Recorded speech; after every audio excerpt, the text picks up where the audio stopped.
Welcome to the Militia gaming community. I'm Trigger, and I've got 250 hours played in Need for Speed Unbound, so I think it's time we do a full review.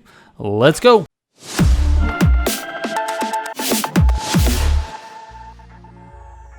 Some of my opinions of Need for Speed Unbound have changed since my first early impressions video titled 30 Hours, Here's What I Think. This video is going to be a bit longer than my usual content because there's a lot to go over, but basically there are both good and bad things about Unbound. All I ask is that you watch the entire video before commenting, because I kind of go hard in the paint on certain things, and it's easy to hear a bad thing and want to immediately defend your own idea of that subject.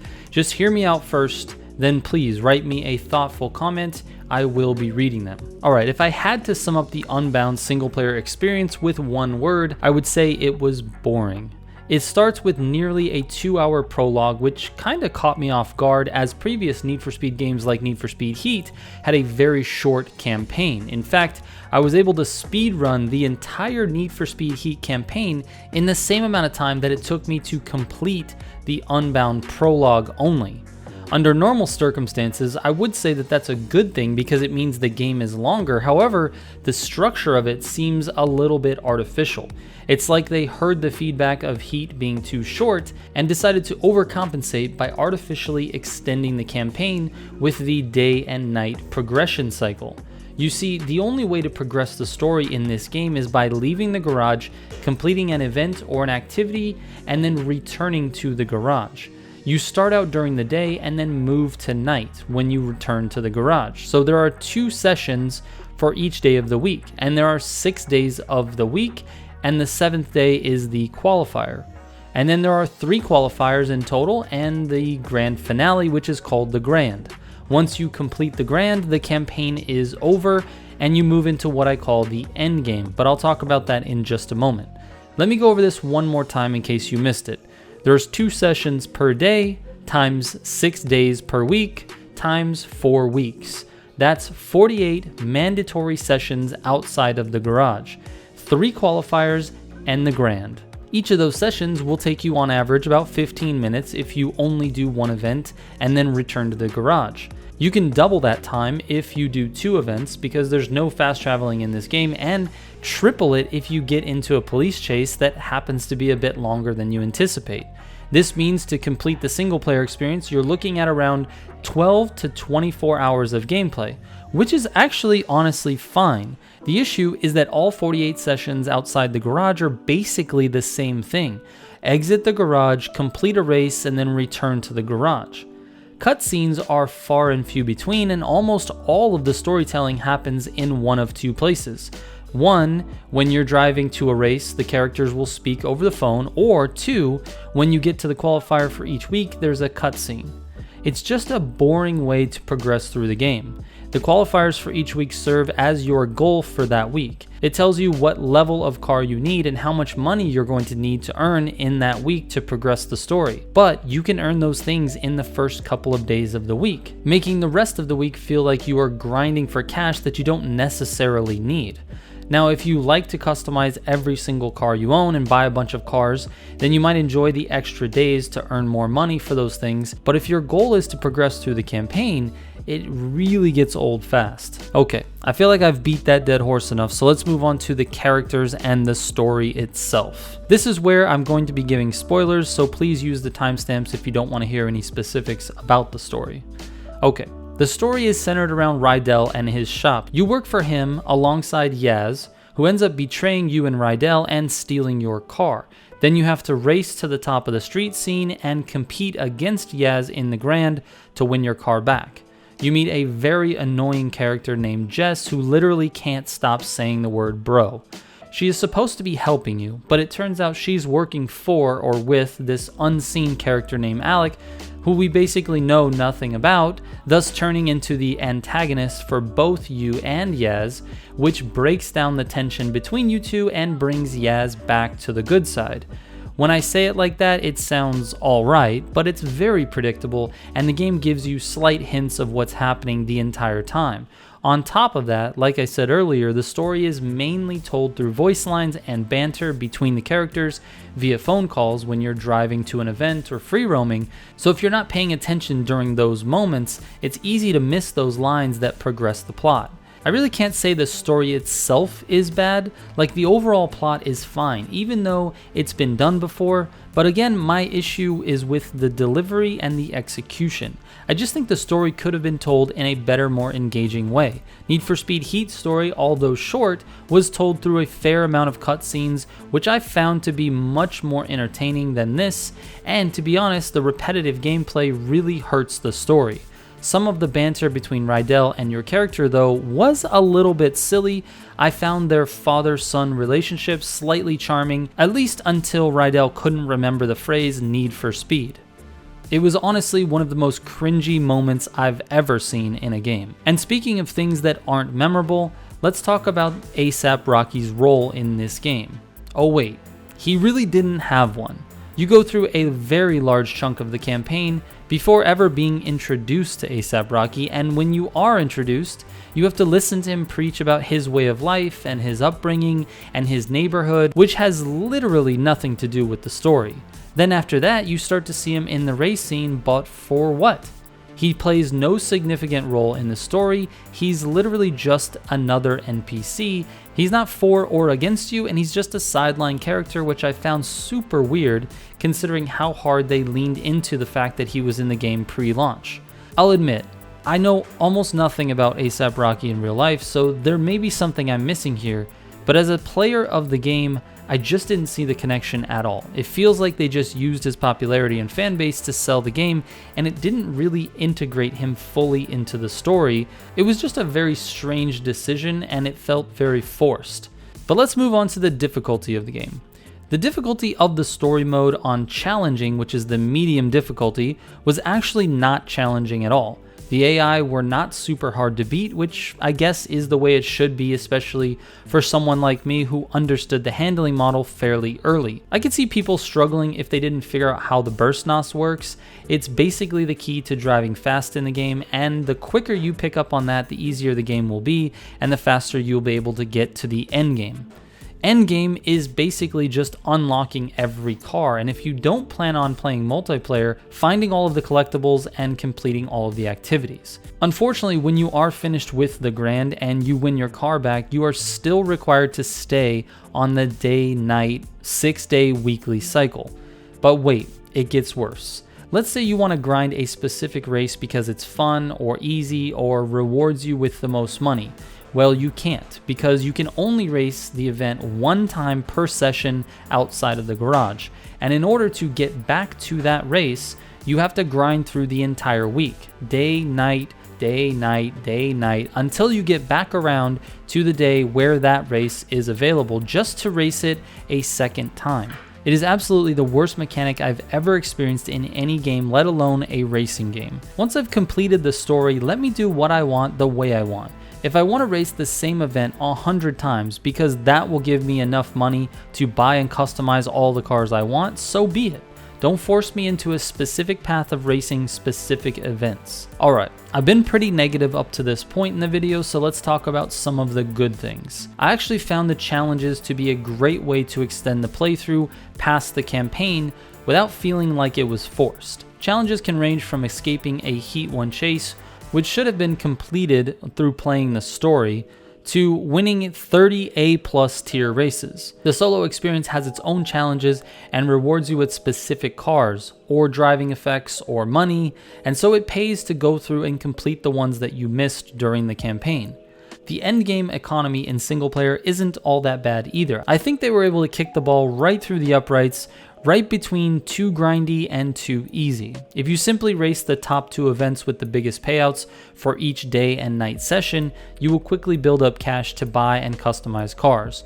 You can win 50,000 or so per race depending on the day of the week, and that can get you at least 2 elite level parts for your car and even a new car, as there are around 30 cars that cost less than that. And speaking of buying cars and upgrading them, the upgrade system is almost identical to Need for Speed Heat, except one very important change. Each part actually does something noticeable to the car. Building cars in Need for Speed Unbound is 100 times deeper than Need for Speed Heat, which is actually so refreshing and so frustrating for a content creator like me who's focused on giving you builds as fast as I can. Finding the correct combination of engine parts alone is a puzzle because each part increases your car's stats, but it affects the car in different ways. For example, the aspiration options all have different timing of when they provide boost to the car. Each of the superchargers actually feels different to drive. The tire compounds have a tremendous effect on handling and grip. It's definitely a huge bright spot and a huge improvement over the old system, even though it looks on the surface exactly like the old system. Each part has value, so to build your car to its full potential, it will take a lot of testing and driving with that car. It's a very deep foundational feature of the game, which actually gives me a lot of optimism for the future of it, provided that they do some post-launch support. And speaking of depth, Criterion managed to add some depth with the police chase mechanics. Each different type of cop has separate chase mechanics requiring you to perform different types of evasion techniques. This change is definitely a good one, however they made the difficulty a little bit too easy. Not one time in my first playthrough did I feel like I was in danger during a police chase. And by my second playthrough, I had super easy escape tactics that allowed me to run from higher heat levels with low level cars. I think they may have adjusted the difficulty down a bit too much because Need for Speed Heat's cops were a pretty big issue for a lot of people, which again is fine. I just think they went a little too far in the easy direction. I'd like to see a future update add a bit of difficulty to the police chases because right now they just feel irrelevant. But let's get back to some good before we continue with the bad. The handling model in this game is super unique. My hat's off to the team that put together this set of mechanics. There are multiple levels of depth to this handling model, and they sort of reveal themselves to you as you get better at the game. When I started playing the game, I had a little bit of a shock to my system because I was so used to the driving in Need for Speed Heat that my muscle memory was taking over and I wasn't paying attention to the differences. But after spending a good amount of time driving, I started opening my eyes to the possibilities. At the center of the handling mechanics is the burst NOS. This is the yellow bar that fills up when you perform certain driving maneuvers like drifting or gripping corners, near missing traffic or cops, and drafting other racers. This NOS is not like any other NOS in any other game. It actually changes the physics of the game.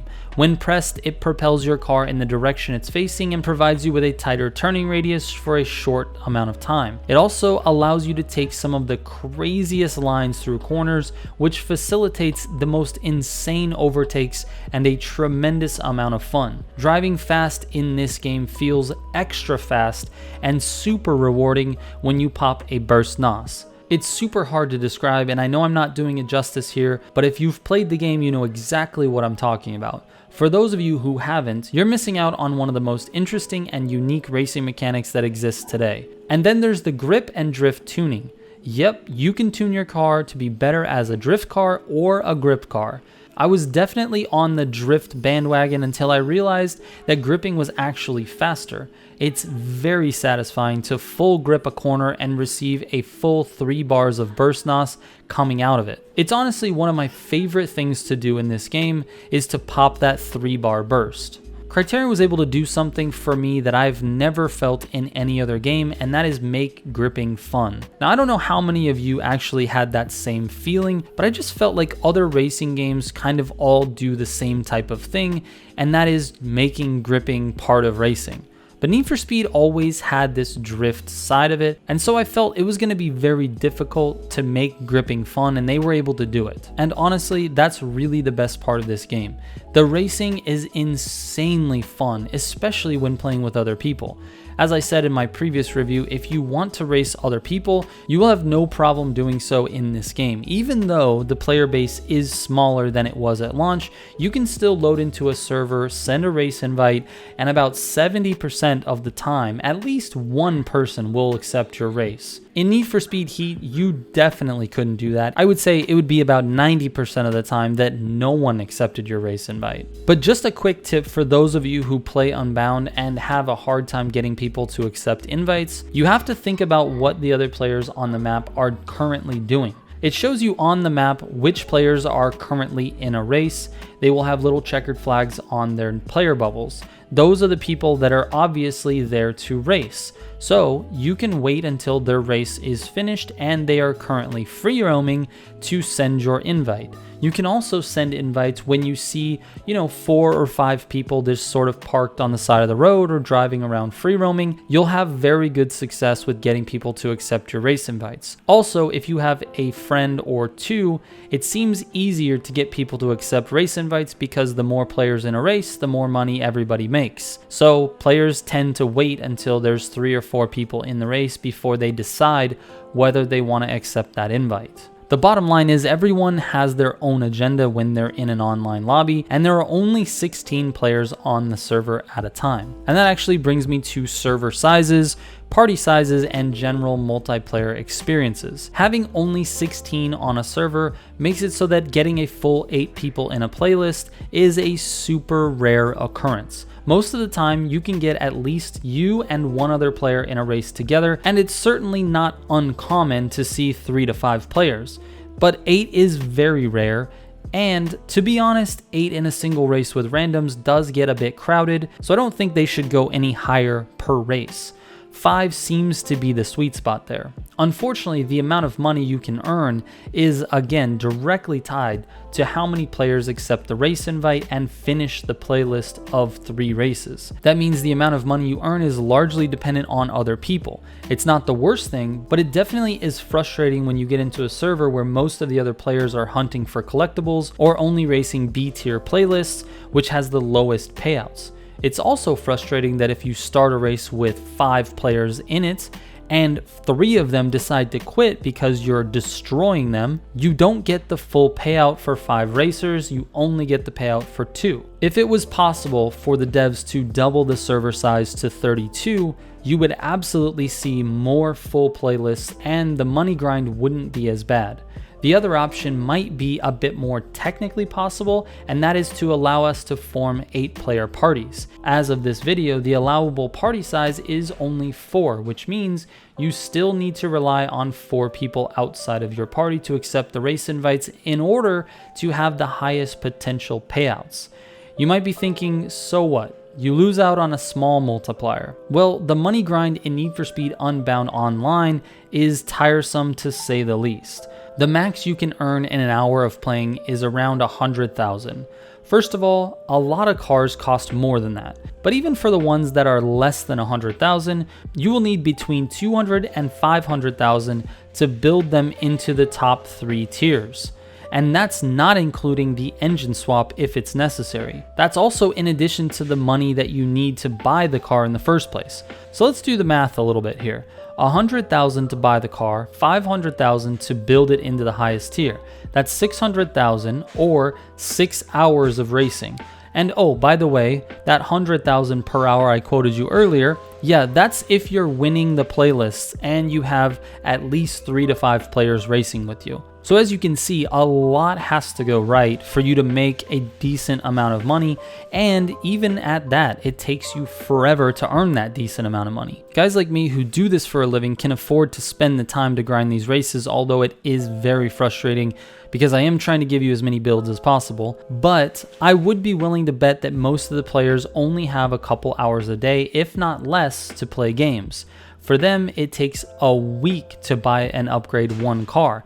It's just ridiculous, and it feels like it was an intentional strategy to once again extend the game's life cycle. But what it did was make players feel like they had to cheat or find glitches in the game to get more money fast, and many of them did that, especially on PC. Lots of cheat engine was used to get money, which is actually so disappointing. I think a proper economy in the game would have kept a lot of honest players honest and extended the playtime. Now, players who cheated just have hundreds of millions of dollars, and the players who don't have time to grind have nothing, and both of those parties have quit the game.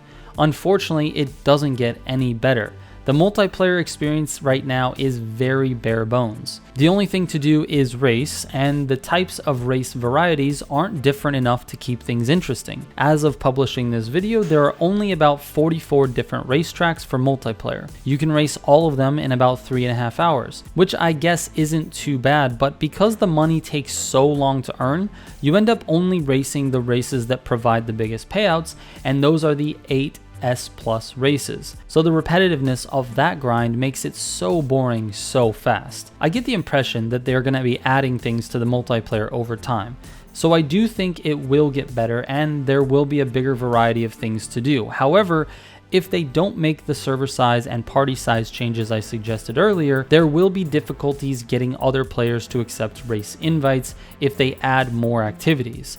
More people will be distracted doing other things and not necessarily focused on racing itself. The part that once again gives me hope with this game is that the foundation of the game is very fun. When you are racing against other players, the handling mechanics make the game super fun to play, and the issues I've just described can and should be fixed. I want to quickly cover customization as it is a big draw for Need for Speed games, and I can happily report that it's on par with Need for Speed Heat. I don't find cars to be any more or less customizable in this game than in previous Need for Speed games in the franchise.